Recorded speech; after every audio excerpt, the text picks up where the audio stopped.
Naratif teks itu adalah salah satu genre yang ada di dalam teks bahasa Inggris. Genre itu diadopsi dari bahasa Prancis yang artinya adalah jenis teks. Nah, untuk naratif teks uh, itu sendiri uh, sama halnya dengan teks-teks yang lain, di mana sebuah teks itu disajikan oleh seorang pengarang, dan pengarang tersebut di dalam menyajikan dan menuliskan sebuah karangan itu memiliki tujuan, ya. Itu disebut dengan social function.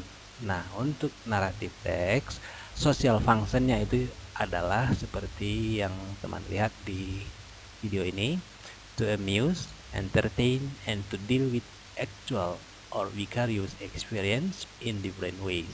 Maksudnya adalah untuk menyenangkan, menghibur, dan berbagi pengalaman dengan cara yang berbeda. Kemudian naratif deal with problematic event which lead to a crisis or turning point of some kind, which in turn find a resolution. Maksudnya adalah uh, naratif teks ini itu tersajikan uh, memiliki permasalahan, nah, yang menggiring ke dalam sebuah krisis yang kemudian akan ditemukan jalan keluarnya. Nah, itu kira-kira teman-teman tujuan dari seorang penulis menuliskan naratif teks. Jadi tujuannya ke pembaca adalah untuk menyenangkan, menghibur, dan untuk berbagi pengalaman. Nah, berikutnya kita akan memahami generic structure. Nah, generic structure ini kalau kita bawa ke bahasa Indonesia ini bisa kita katakan dengan kerangka karangan.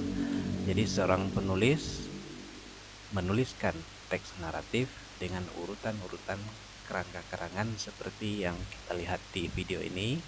Ini teman-teman, ada orientation, evaluation, complication, resolution, reorientation. Nah, orientation set a scene and introduce the participant.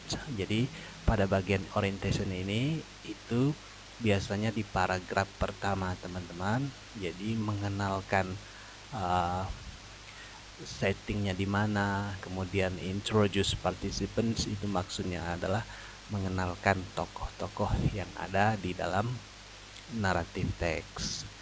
Kemudian evaluation, yaitu a stepping back to evaluate the play.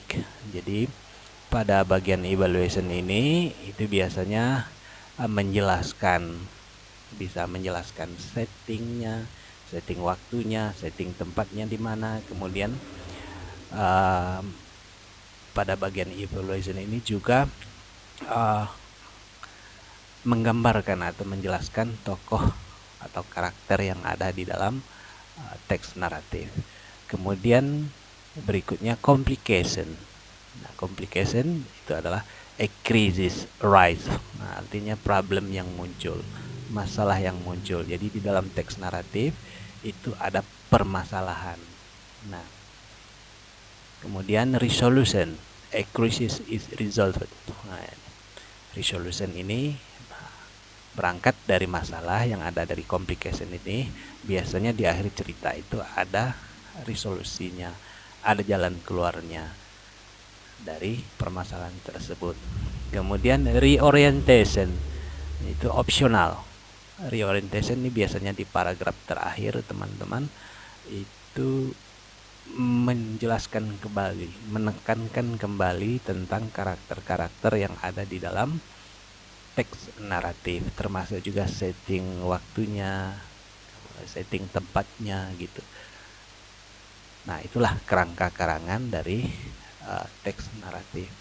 Jadi seorang pengarang biasanya menuliskan secara berurutan, ada orientationnya. Itu bisa kita katakan introduction, memperkenalkan tokoh, ada evaluationnya, kemudian complication, ada masalah, kemudian ada resolution, ada jalan keluarnya, dan terakhir ada reorientation. Selanjutnya ada yang dinamakan significance lexicogrammatical feature.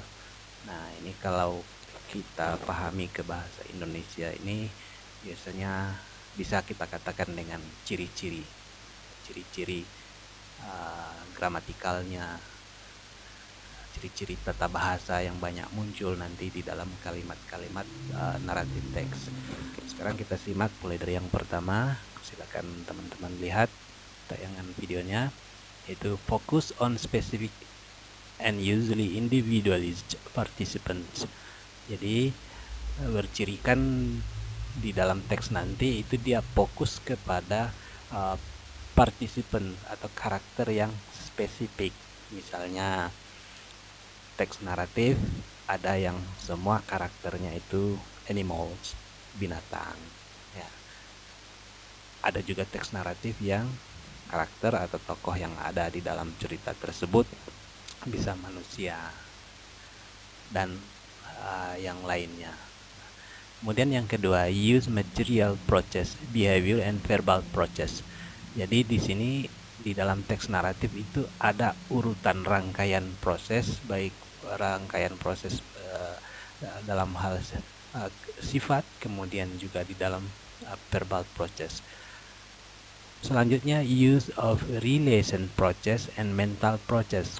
Nah, juga ada proses hubungan antar karakter, kemudian juga proses mental yang terjadi di sana, di mana di dalam cerita itu karakter, watak atau tokoh-tokohnya itu biasanya di dalam teks naratif itu ada karakter yang jahat, ada yang karakter yang baik, atau kita sebut dengan ada protagonis, ada antagonis. Selanjutnya, use of temporal conjunction and use of temporal conjunction and temporal circumstance maksudnya di sini. Nah, itu maksudnya ada kata penghubung yang digunakan di dalam teks tersebut yang menunjukkan rangkaian kejadian. Kemudian use of past tense. Nah, ini salah satu ciri yang sangat membantu bagi kita untuk menentukan atau mengidentifikasi bahwa teks ini adalah teks naratif. Karena naratif teks, hampir semua kalimat yang ada di dalam naratif teks itu adalah kalimat dalam bentuk past tense, karena biasanya naratif teks itu terjadi di waktu yang lampau.